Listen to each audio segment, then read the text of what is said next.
Halo guys, ketemu lagi sama gua Wawan Hardianto, Chief Growth Officer One Wheel Solusi Indonesia.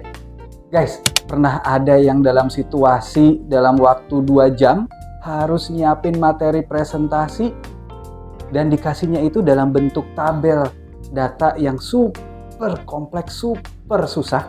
Kemudian kita harus mengolah datanya, kemudian kita harus mencari problemnya, kemudian kita harus mempersiapkan presentasinya, karena 2 jam lagi kita akan dipanggil sama BOD untuk presentasi. Ribet banget kan? Susah banget kan? Jadi, data itu zaman sekarang bukan hanya bisa dilihat dan dianalisa, tapi sekarang sudah bisa dibantu oleh AI yang bisa mempercepat proses kita untuk menganalisa data. Juga ada AI yang bisa membantu kita untuk mempersiapkan presentasi. So, hari ini gua kedatangan tamu yang super spesial, namanya Kang Ade Fajar Maulana.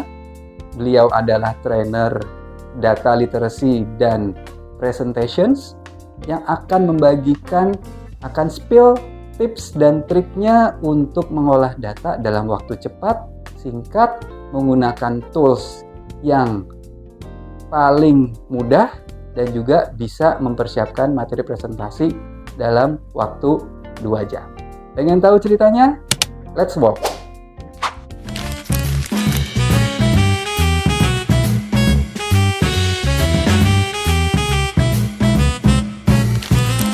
Hai Kang Ade. Hai Pak, apa Sehat? kabar Pak?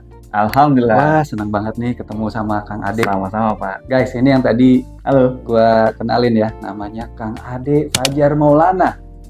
Ini ahlinya banget urusan sama data analytics, sama bikin presentations. Bener ya Kang ya? Yes, betul banget Pak. So, Kang boleh cerita sedikit nih Kang Ade ini kesibukannya apa hari ini, terus kemudian perjalanannya gimana hari ini? Oke. Perjalanannya hari ini seru banget Pak. Saya mampir ke kantornya One Wheel Solusi ini. Ini daerahnya strategis banget di Pondok Indah. Dan aktivitas saya sekarang adalah seorang trainer untuk data literacy and business presentation. Seperti itu Pak. Keren banget kan?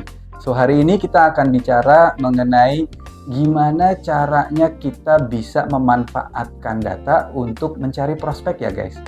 Jadi kalau ingat, ada 4 pilarnya dari One Wheel. Yang pertama adalah sales diagnostic, yang kedua adalah digital marketing, yang ketiga adalah sales management channel, dan yang keempat adalah sales training atau sales recruitment. So, kita pertama nih ada di tahap yang paling pertama, yaitu sales diagnostic. Jadi hari ini kita akan bicara gimana caranya memanfaatkan data. Kemudian gimana caranya kita bisa mengolah data sampai kita bisa melakukan segmentasi ya Kang ya. Terus kita pakai tools apa aja yang bisa dipakai. Ada yang gratis, ada yang berbayar, dan nanti outputnya adalah Kang Ade ini bisa bikin dashboard yang super keren. Kemudian juga nanti teman-teman bisa pakai untuk keperluan dan kegiatan sehari-hari. Betul. Oke. Kang Ade, boleh ceritain kira-kira judulnya kita ini kan data storytelling ya. Emang bisa ya bikin sebuah cerita dari data-data yang segitu banyak? Data tuh kan isinya angka semua ya Kang. Betul. Ya? Gimana caranya untuk bisa membuat angka-angka ini bisa bercerita? Nah, ini yang menarik nih teman-teman semuanya. Terminologi atau istilah data storytelling ini lagi booming ya. Bagaimana kita membuat rangkaian data yang jumlahnya tadi banyak Pak menjadi sebuah visual yang menarik sehingga bisa membantu para pebisnis atau owner bisnis mengambil sebuah keputusan. Oke. Aspeknya apa aja yang harus diperhatikan tuh Kang? Oke, kurang lebih ada 3 nih teman-teman. Ada data itu sendiri, ya, narasinya, yang terakhir adalah visual. Wow. Nah, kita sekarang satu-satu dulu ya. Yes. Untuk urusan data, step apa aja sih yang harus dilakukan nih untuk mengumpulkan data dulu ya? Kemudian nanti mengolahnya gimana? Oke. Step pertama, pasti kita harus punya datanya ya. Baik itu data dari sistem yang kita tarik atau data dari rekan kerja kita. Itu yang pertama Pak. Yang kedua adalah pastikan data tersebut sudah bersih. Bersih dalam arti kata sesuai dengan standarnya kita, formatnya kita ya. Jadi sometimes kadang datanya harus dirubah dulu Pak. Oke. Menyesuaikan dengan standar atau formatnya perusahaan atau bisnis kita. Jadi Kang, biasanya kan kita terima data itu macam-macam ya formatnya. Jadi maksudnya Kang dirapihin dulu ya. dicocokin Betul. dengan kebutuhan datanya Betul kita. sekali. Nah, itu guys. Penting yang pertama tuh, kita harus ngerapihin data sesuai dengan format yang kita mau. Jadi artinya nggak semua data itu kepake semua ya Kang ya? Tidak semuanya. Oke. Oke, nah kemudian tahap keduanya nih Kang, gimana caranya kita bisa melakukan atau memilah data yang cocok? Oke. Jadi ketika kita mencoba mengolah data, pastikan data itu menjadi sebuah tabel yang berbentuk tabular. Jadi Apa itu? hindari pembentukan tabel yang sifatnya horizontal. Oke. Gunakan tipe yang vertikal. Oh, beda emang hasilnya? Beda. Apa bedanya Kang? Jadi ketika kita mengolah data yang sifatnya continue, ya, berlanjut, kaidah yang nomor satu yang harus dipahami Pak adalah penggunaan data yang tadi vertikal, sehingga memudahkan dalam pengelompokan. Karena ada judul kolom di setiap atas. Oke. Kalau istilahnya field name. Field name Yes. yang paling atas tuh ya guys. Gitu. Oke, Kang Ade ini orangnya sangat terstruktur. Jadi semuanya itu harus dalam bagian kotaknya masing-masing gitu. Oke, kalau udah dirapihin terus nextnya gimana nih Kang? Data misalkan sudah dirapikan, sudah sesuai standar kita ya Pak. Setelah itu baru kita bisa proses lanjutannya adalah analisa data. Jadi analisa data itu apa aja yang harus diperhatiin Kang Ade? Sebetulnya dalam analisa data atau data analisis ada 6 aspek. Ya. Oke. Mulai dari kita menentukan Pak, ini problemnya apa yang mau kita cari ini solusinya. Lalu standar dari solusi itu Pak. Oke. Ukuran keberhasilannya apa? Ya. Setelah itu mengkoleksi data atau mengimport datanya. Yang tadi saya sampaikan di awal ya teman-teman, datanya kita terima dari sistem atau misalnya dari Pak Willy atau Pak Wawan ya, atau teman-teman yang lain kirim ke saya, nanti saya olah, di cleansing dulu, dirapihkan, disesuaikan dengan standar ya. Nah setelah itu baru masuk proses yang berikutnya, analisa data. Kalau teman-teman biasanya menggunakan Excel, ada fitur yang bisa dikatakan sejuta umat, yaitu pivot table. Itu nanti salah satu data fitur yang kita akan gunakan baik untuk melihat pola Pak, rangkuman, kesimpulan maupun tren. Jadi kita akan tahu nih data kita melaju ke arah yang lebih baik ya trennya, atau wah ini harus kita evaluasi nih performance kita. Seperti itu Pak. Oke. Nah setelah data di tahap ini kita sudah analisa, kemudian tadi kita juga sudah tentukan problemnya apa. Nah saatnya kita mempresentasikan data ya. Betul. Gimana caranya bisa mempresentasikan data? Terus berarti tadi tuh kalau kita mengkorelasikan data storytelling, berarti masuknya tuh di part dari presentations ini ya? Yes. Kang Ade, sebelum dijawab saya pengen nanya dulu nih. Jadi storytelling pada saat presentations itu dibikinnya di tahap apa sih? Pada saat kita terima data kita udah ngebayangin nih, oh gua mau bikin story-nya seperti ini, atau kita bikin, kalau di film tuh ada namanya skenario ya, gitu. Kalau di IT ada namanya user journey gitu ya. Atau dibikinnya setelah kita ketemu data, kita ngolah, kita ketemu problem, baru kita bikin skenario-nya. Yang mana biasanya kalau yang akan lakukan? Jadi yang saya lakukan ini masuk ke tahap kelima Pak. Oke. Setelah kita analisa data tadi, sekarang waktu kita communicating findings. Oke. Ya, kita presentasikan apa yang sudah kita analisa. Disinilah kita merangkai visualnya, menggabungkan antara data, narasi, dan juga visual. Oke. Seperti itu. Oke. Nah jadi artinya Akang baru bisa bikin storyline setelah hasil analisanya kekumpul. Yes, betul Gitu sekali. Ya? Menarik ya guys. Gitu. So biasanya tips-tips apa nih dalam menentukan sebuah storyline?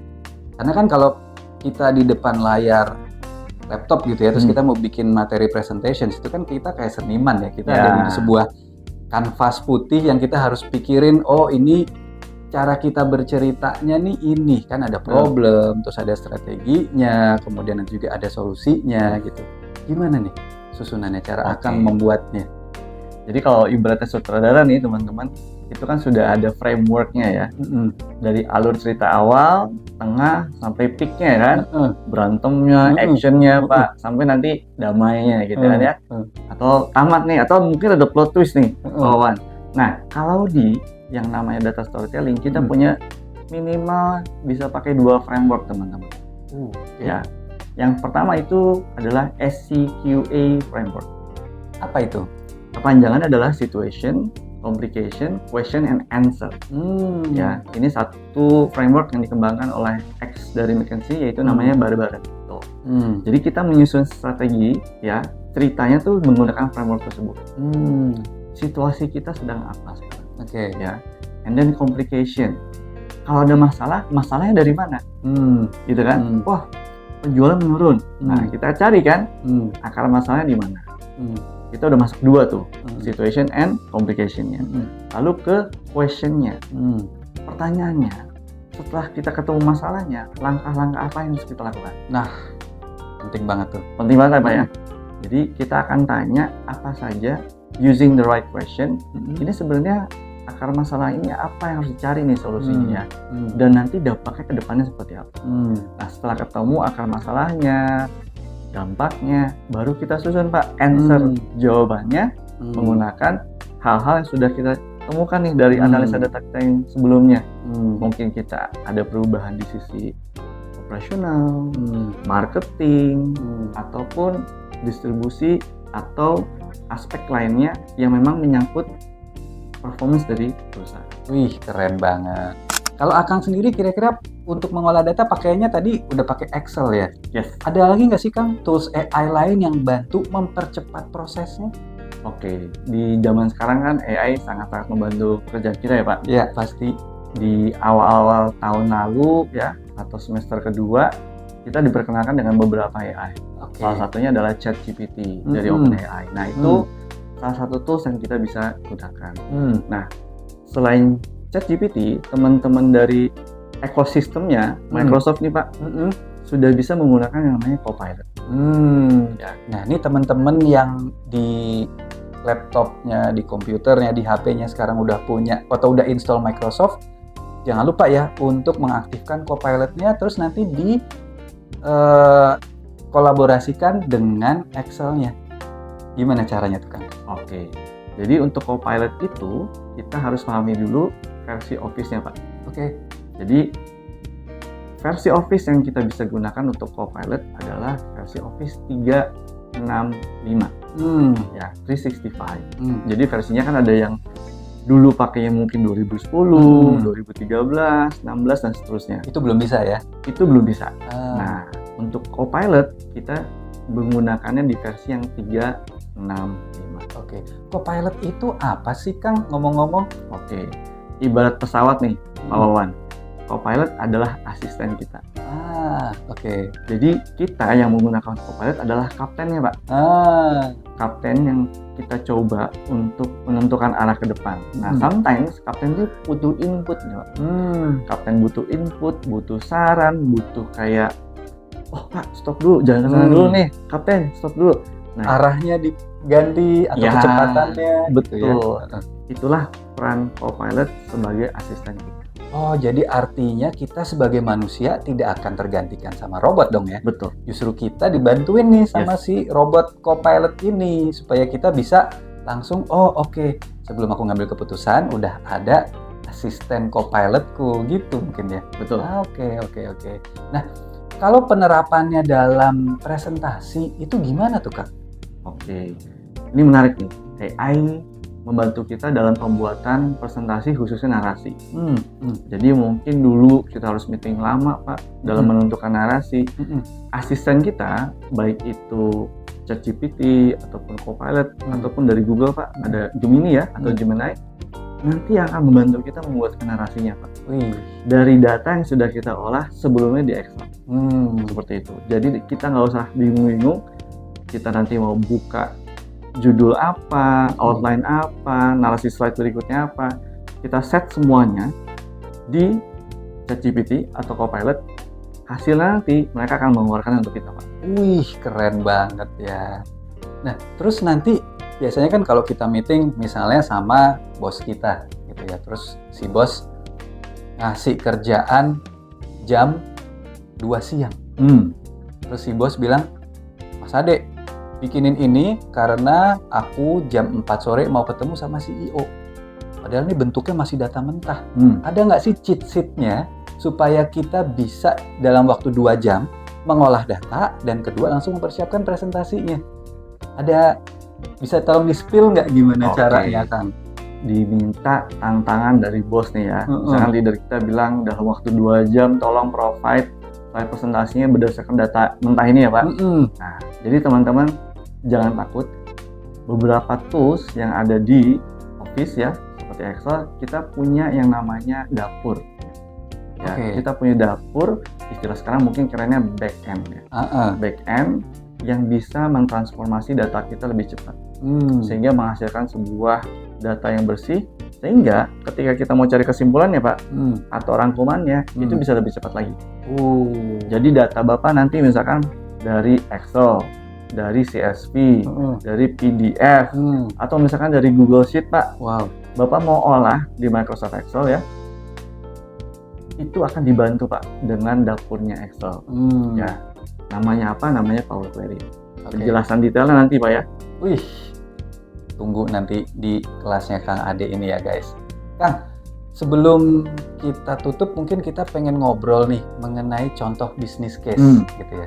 Ada satu contoh kasus nggak nih di pengalaman Akang pada saat bekerja menggunakan data, kemudian Akang meng-create sebuah story dan at the end ternyata itu bisa result secara sales dan revenue-nya bagus.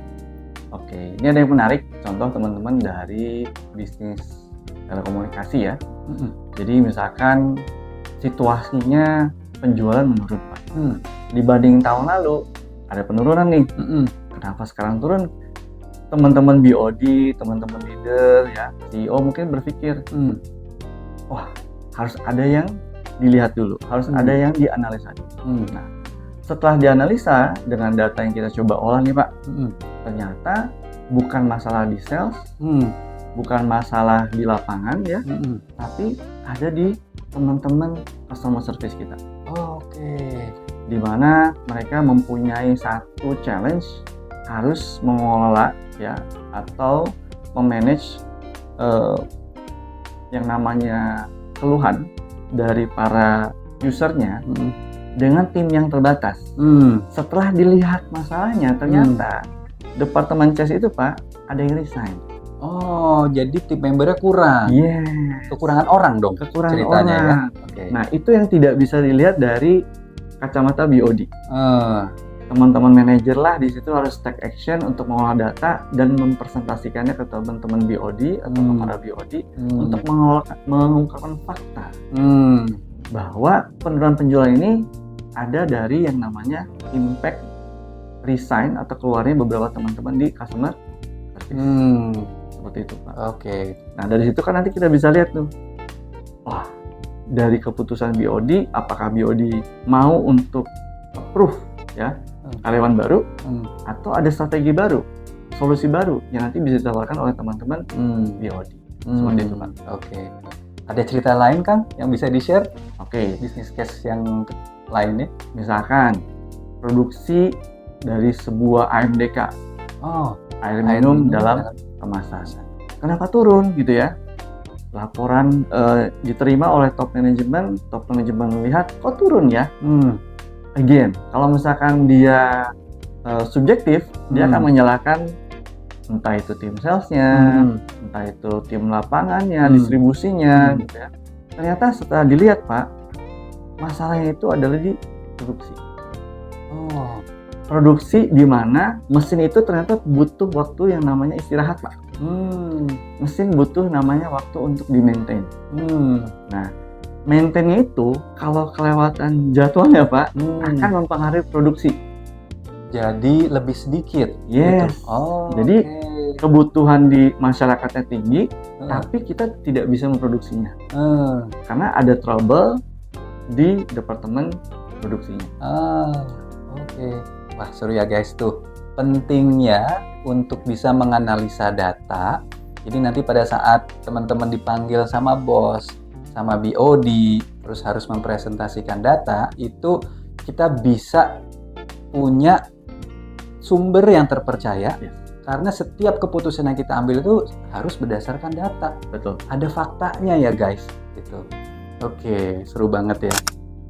Saya mau coba tanya nih teman-teman ke Pak Wawan ya.